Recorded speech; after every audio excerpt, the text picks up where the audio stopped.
Obviously, Dad played ball. What are some of your fondest memories going to the ballpark as a child and being a ball boy? My dad was a hitting genius in his head. I mean, and he could hit too. His own personal life is one that gotten away from my father, but his mind was very sharp, very, very talented in hitting. He could pick a pitcher apart fast. And he educated me on that. He educated on learning their flaws, learning things. And then Willie was my mentor. Willie Mays was the one. It was great because I had like two people on me. Like my dad was my dad who anything I did was never enough for him. And then Willie was like, you did great. I love you, So you you're had my both godson. the So I had balance. balance. Yeah. So I have basic balance. The guys who work with my dad, like Gary Sheffield can tell you some really good stories about my dad when he was training with us. I said, Gary's different. He's really different because like I could come home and say, I hit 2 home runs. And I'm like, Dad, man, did you see that? He's like, how many bats you have? I said, 4. He said, well, why did you have 4? I'm like, he ain't even happy over the 2. You know, Willie be like, that's great. You had a good at bats. So it was always good. But my dad was the one who challenged me. Okay. And challenged me to a point to where he expected perfection in practice. And practice was very important that my dad wanted perfection. And I'll never forget this. I was in the batting cage with my father and I was swinging the bat and I was jamming myself and I was missing balls and my dad kept putting the screen even closer and making it faster. And I go, Dad, I ain't got it, man. It's just not. So I was with my son at this time. He was little. And he said, Nikolai, why don't you stand behind home plate? And he said, get up there, Barry, and I want you to hit. I said, with my son back there, boy, you crazy? No. He said, then don't let him get hit. I said, bro, this ain't going down like That's that. crazy. And so, and I didn't say bro at that time. I say to here. I say, Pop, Dad, love you. I never said that to my father. I said, Nikolai, get out this cage. So my dad said, no, I'm not gonna let him get hit. He put a T back there. And he said, in your mind, pretend it's him. Now swing. I popped every single ball. He played mind games with me, which challenged me, which I loved. And I needed him for that. You know, I needed my father for that. And it was the best, he's the best hitting coach, the best. I mean, his mind was just off the chart. Did that ever blur the lines of dad and trainer / coach? Because I've trained my kids and I kind of find there's a fine line. I coach my kids and train my kids and there's that fine line and I walk it and teeter it as far as being dad and then coach and trainer. Did you ever, like you said, he expected perfection. Did that ever blur the line of dad? No. Okay. With me, it was different. I accepted him for who he was. I knew who he was. I knew the challenges I had with my father and I had a choice. It was deal with it or I was gonna miss the boat. And you have to see that as an athlete, you're gonna see it. And if you don't see it, then you're not gonna be there anyway. And you have to see that, why is my dad doing this? Why is he challenging me? He's not at home. We're not at home where he's like, say, clean your room up or anything like this. Why is he pushing me?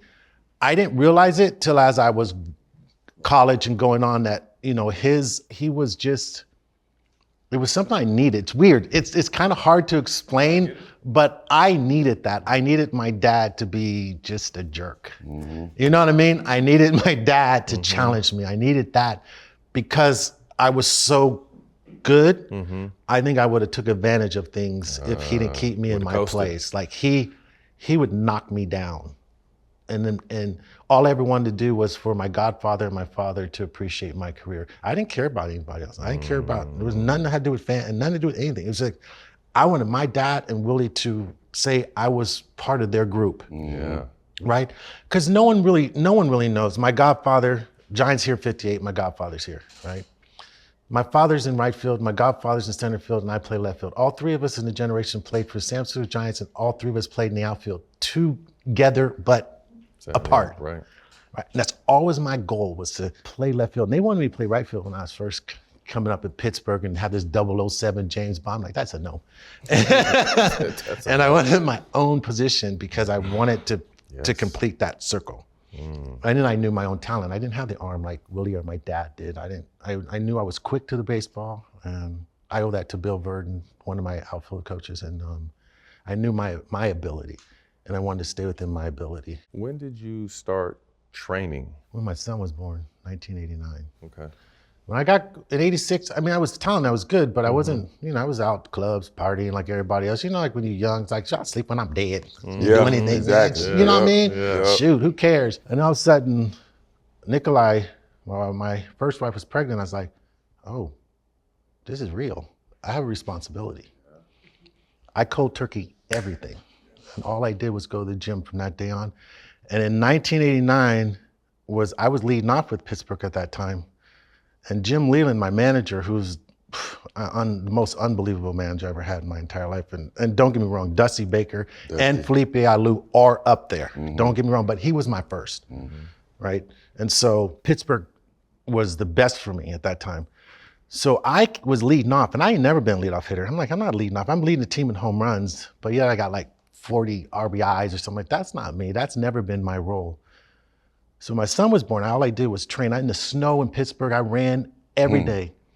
And then I said, I'm not leading off anymore. And when I went into the locker room to talk to Leland, the only thing he says, I already know what you're in here, and don't you say a damn word to me. You're my number 5 hitter, sink or swim kid.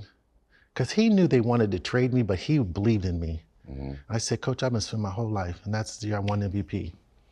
And then after that, I started training with Roger Craig, Jerry Rice, and all. I just went off the deep end, and then I wanted to be better training wise, and then all I did was train, and I've been doing that the rest of my life. Speak to that training, because I mean, Jerry Rice is known synonymously for his off-season hill runs and trains. So you jumped on that boat. I jumped on that hard. That's dope. Hard. Yeah. I mean, I'd run in the mornings, lift in the morning after running, and then go hit after that. I mean, it was from like 8 in the morning till 2 in the afternoon. And it's every day except the weekends, every day.